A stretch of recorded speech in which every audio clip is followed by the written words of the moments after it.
అయ్యా ధర్మం చెయ్యండి బాబు. నా స్టైలు నా డ్రెస్ చూసి నువ్వు కూడా మోసపోయావట్రా? బిడ్డలు ధర్మం చెయ్యండి బాబు. చూడు, నువ్వు నీకెవ్వళ్ళు ధర్మం చెయ్యర్రా. ఇదిగో చాచున ఈ అరిచే ఈ పిడికిలి బిగించు బిగించు, అప్పుడు నువ్వు అడుక్కోనక్కర్లేదు. ఈ లోకమే నీకు జోహార్ చేస్తుంది, ప్రజలే నీ దగ్గరకు వస్తారు. ఎవర్రా జిందాబాద్ కొట్టించుకుంటున్న మహానుభావుడు? ప్రతాపరావు గారని దేవుడు అనాథలందరికీ పెచ్చ దైవం. ఆహా.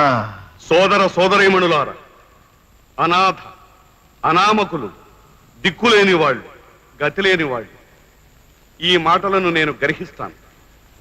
వాళ్ళ మీద మనం జాలిపడి తిండి బట్ట ఇల్లు ఇచ్చి అక్కడతో మన కర్తవ్యం పూర్తయిందనుకోవటం అవివేకం. నిజానికి వాళ్ళు మన దగ్గర నుంచి కోరుకునేది తిండి బట్ట కాదు, ప్రేమ. దగ్గరకు తీసుకుని లాలించే హృదయం. వెళ్ళండి, దిక్కులేని వాళ్లకు ప్రేమ తహతహలాడే ఆ అనాథలను దగ్గరకు తీసుకోండి. దాన్ని అందుకోవడానికి నేను సిద్ధంగా ఉన్నాను. మీరు నన్ను కౌగిలించుకుంటారా? ఆగండి, అతన్ని మీరేమనకండి. మీరు ఉద్ధరిస్తానని చెబుతున్నా అనాథల్లో ఒకణ్ణి. ఇలా మైక్ దగ్గరకు వచ్చి మాట్లాడు.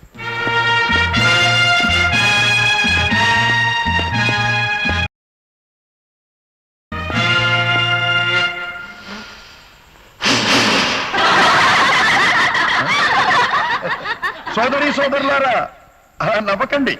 నేను ఈ పని ఎందుకు చేస్తున్నానో మీకు తెలుసా? అసలు ఈ మైకుల్ని వాడేది మన నాయకులు. చెల్లించలేని వాళ్ళ వాగ్దానాలు విని విని ఈ మధ్య మైకులు నిద్రపోతున్నాయి. అందుకని ఒకసారి భుజం తట్టి బూజు దులిపి లేపుతున్నారంతే. ఆగండి తమ్ముళ్ళు, ఆగండి. చూచారా మీరెంత అల్ప సంతోషులు? కాస్త చిన్న మంచి మాట చెప్పానో లేదో అప్పుడే ఉబ్బి తబ్బిబ్బులై తప్పట్లు కొడుతున్నారు. మీలో ఉన్న ఈ బలహీనతే మన మహానాయకులు ఉపయోగించుకుంటున్నారు. పేరుకు వీరు పేదలపాటి పెన్నిధులు, కాని చీకటి పడేసరికి ఈ మహానుభావులు దూరేవేమిటో మీకు తెలుసు. చిన్నతనంలో నేను కథ చదివాను. లేక సొమ్మంతా పేదలకు పంచిపెట్టేవాడట. మరి అతన్ని దొంగనాలా, దొరనాలా, ప్రజానాయకుడనాలా, పేదల పాలిటి పెన్నిధనాలా, ఆపద్బాంధవుడనాలా? మీరే ఆలోచించండి. సోదరిమణులారా, ఆగండి ఆగండి. ఈ మధ్య రోడ్లు శుభ్రంగా ఉంచాలని మన మున్సిపాలిటీ వాళ్ళు, కార్పొరేషన్ వాళ్ళు రోడ్లు పక్కన చెత్త కుండీలు పెడుతున్నారు. కానీ రోడ్లంతా శుభ్రంగా ఉన్నాయో మీ అందరికీ తెలుసు, నేను చెప్పక్కర్లేదు. కానీ ఆ చెత్త కుండీలు మాత్రం ఎందుకు వాడుకుంటున్నారో, ఎలా వాడబడుతున్నాయో మీకు తెలియదు. అది నేను చెప్తాను.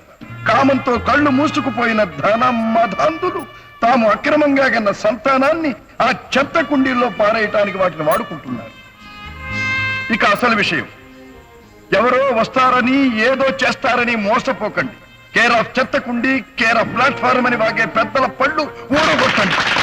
జననీ జన్మభూమిశ్చ స్వర్గ అన్న శ్రీరామచంద్రమూర్తి దివ్య వాక్కు గుర్తుకు తెచ్చుకొని మన దేశాన్ని ప్రేమించడం మీరు నేర్చుకోండి. మనల్ని మనం సంస్కరించుకుంటే మన దేశాన్ని మనం బాగు చేసుకున్నట్టే. మన జాతికి, మన సంస్కృతికి, మన నాగరికతకు తలవంపులు తెచ్చే ఆ చీడ పురుగుల్ని, దేశ ద్రోహుల్ని, సంఘ ద్రోహుల్ని మట్టుబెట్టండి. ఆ అనాథ అన్న పదం మన దేశంలో లేకుండా చేయటానికి నడుం కట్టండి. అంతేకాని ఆ అనాథల్ని సృష్టించే వారి ముందు మాత్రం జై హింద్.